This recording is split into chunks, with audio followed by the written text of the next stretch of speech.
Morning. It is a gorgeous morning out. I'm guessing the wind's gonna get up because it pretty much always does. It's one of those days where I'm not saying I don't know what to do with myself. It feels wrong. Kind of the last 2 years, it's been seeding has rolled right into spraying, but because it was so dry there and nothing germinated right off the hop, and we're a bit earlier too, and we've probably had, I don't know, 8 or 10 days since we finished seeding. I haven't sprayed an acre since. Neither's Dad. But it's close. It's really close. We have, what, 1,000 acres close to of yellow peas. God, I can't find a spot to set my camera. My shoulder's sore. Hey, this might work. Set it on our trailer for a second. There we go. So we have 1,000 acres of peas. We're gonna need to spray some Viper Python. I think we already pre-purchased some Viper. Yeah, we've got some of that. I gotta go pick that up. Our ag dealer worked with us last year to maximize our rebates. And it's like, well, you're gonna use some of this next year? Yeah, okay, well, if you buy that, it'll up your rebate and yada, yada, yada. Just that programming stuff, which is an absolute headache.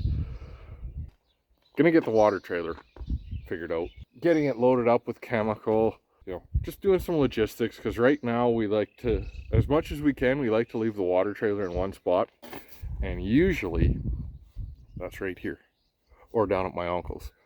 Well, everything up north was done first, so our peas and all of our durum will be ready first, and probably even some of the spring wheat before we need to haul it down to my uncle's, which is what, 11 miles south of here. Somewhere around there. I've actually never done that math. So we do a lot of, rather than bringing the water to the field, we bring the sprayer to here. I'll show you why. One big reason is that, well, we're a lean crew. Like, it's me and Dad most of the year, and then like this year we didn't even, like, my uncle came out and he rolled some peas for a little bit this year, and in seeding I had hoped to hire a guy, and then we kind of just, well, don't think we necessarily need it, and really we didn't. Mom was around when we needed a hand moving stuff, and you know, my uncle was around when he wasn't out hunting. So I was hoping to have just a spare hand to, I'll go run some harrows, run the pea pack or pea roller, or just follow Dad around with the stone picker, that kind of stuff.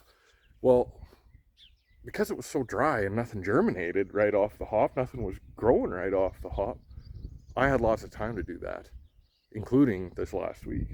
So I'm not sure where I was going with that. I need a coffee is what I really need. Get the brain function going. Oh, I was talking about this guy.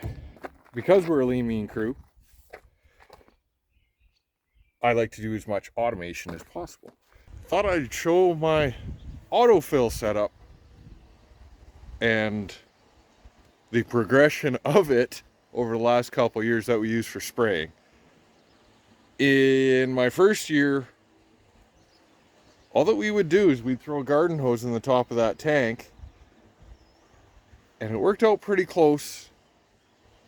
If we were spraying, typically we sprayed around 6.5 gallons an acre, which would give us 160 acres on the 1,050 gallon tank that was on the 3330.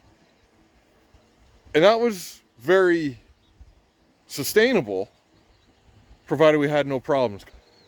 Usually it would be about 2 hours for a tank, and it takes about 2 hours to recover. So you're pretty well balanced.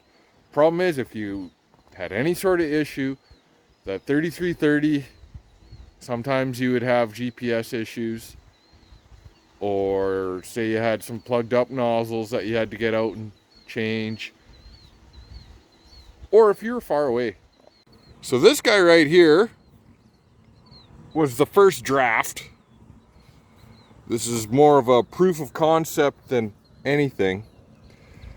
So if you follow this line up, this has been there since day one. That's a float switch. I wonder if we can see it.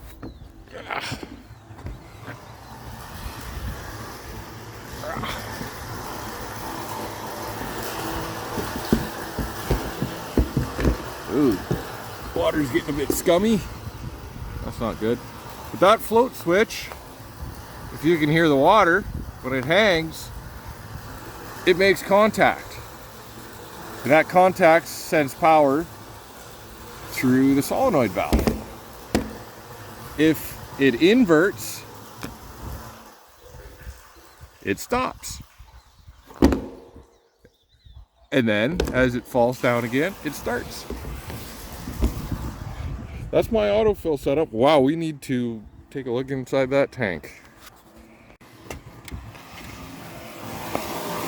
Oh yeah. Well, that's one of the problems with these transparent friggin' tanks. They let UV in, UV lets the algae grow, and it gets a bit scuzzy. The progression was, I ordered, I believe it was 3 or 4 of these, and they are 110 volt. I think there's, oh, there, hey, what? Hang on. That explains a lot. Wow, that was unexpected.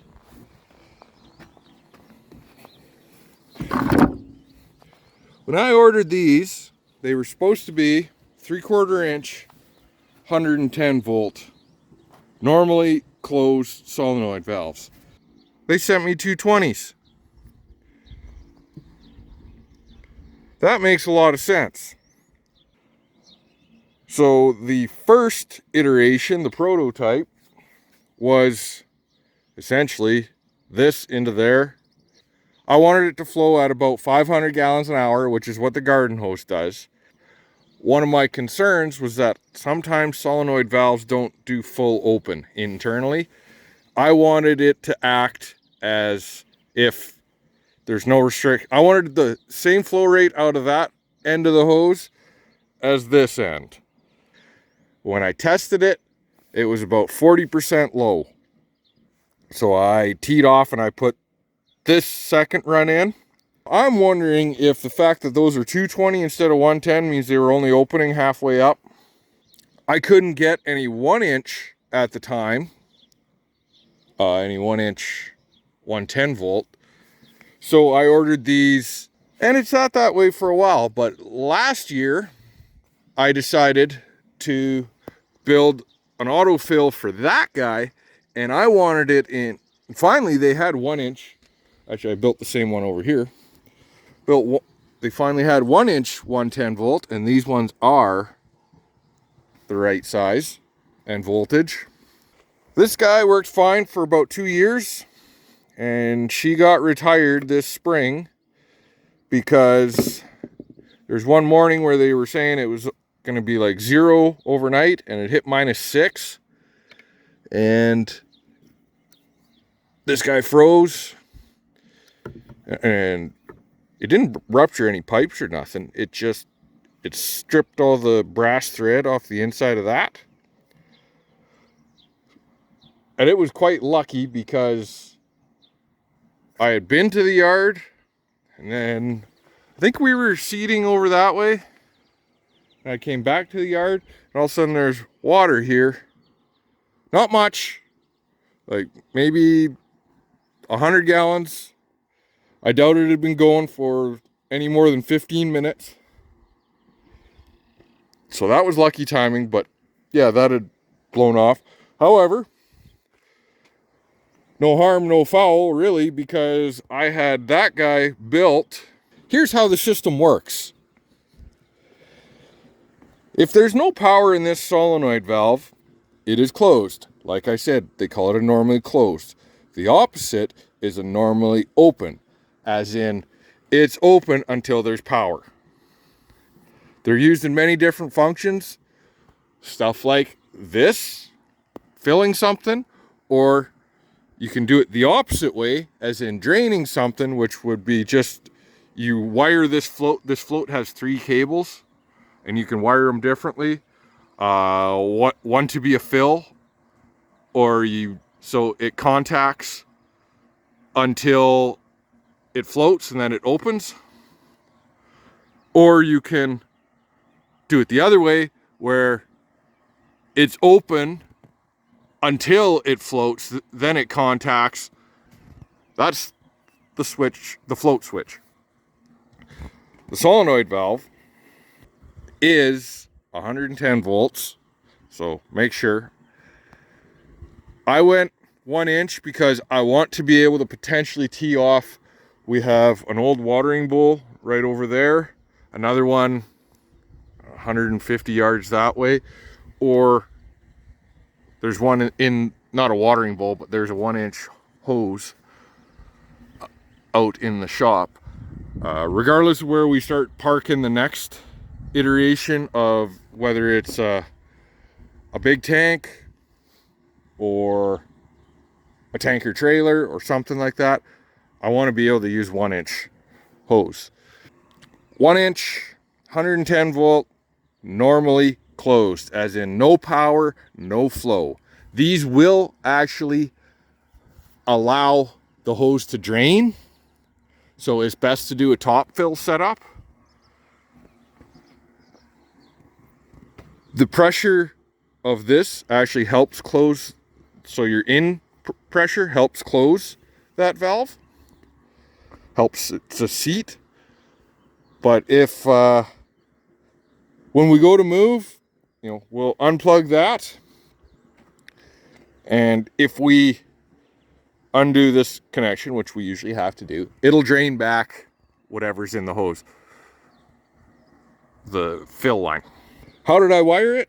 Very, very simply, but I also made it so that we can just quick interchange, because I have a spare in case one freezes or breaks or burns out. These are your float lines. There is blue, black, and I think it was brown. So if you put blue and black together, it acts as a fill. If you put, I think it was black and brown, but don't quote me on that, it acts as a drain line. So if it gets too full, it makes contact and drains until it opens. The way this works is there's a magnet in here, an electromagnet. When there's power sent through it, it actually lifts or pushes the plunger that's inside, like this guy, to open or close a little diaphragm inside. That lift or pull depends on normally open or normally closed.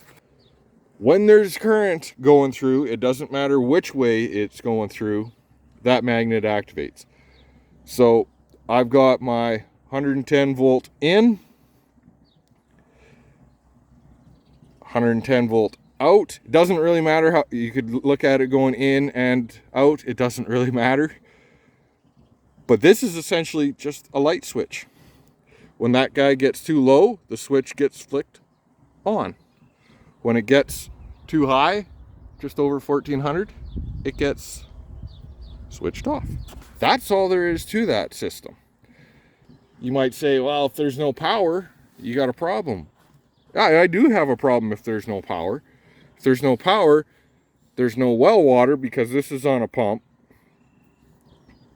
and I can't operate that. So really, if there is no power, regardless, I still have to, we usually keep this guy full, and I just have to transfer water across from the pump. So that is how we keep this tank pretty much always full. We will keep up most of the time with this if we're under 6.5 gallons an acre is about where we'll keep up. Typically that means that we're burning about 500 gallons an hour. That includes our travel time and our fill time. So 6.5 is where it tends to be able to keep up. Anything over that, we keep this guy full. If we start falling behind, we transfer back. During fungicide, when we're spraying at 10 gallon, or desiccation where we're spraying at 15 to 20, this trailer gets run back and forth to the field, and I just pull into the yard, hook onto the pump, fill it, and go. That guy is not enough. Typically, if we start with the sprayer full, and that tank full, and that tank full, we can usually get about 5 loads before we need to shut down. That's just because we're outrunning our recovery rate. At 10 gallon an acre, 5 loads is about 600 acres. And usually it works out pretty good that we'll shut down during the hottest part of the day. A lot of times when you're spraying desiccant, like on the peas, they recommend not to spray in the hottest part of the day. We'll let everything refill, and then we could go for another probably 3 or 4 loads in the evening. The system we have is just enough.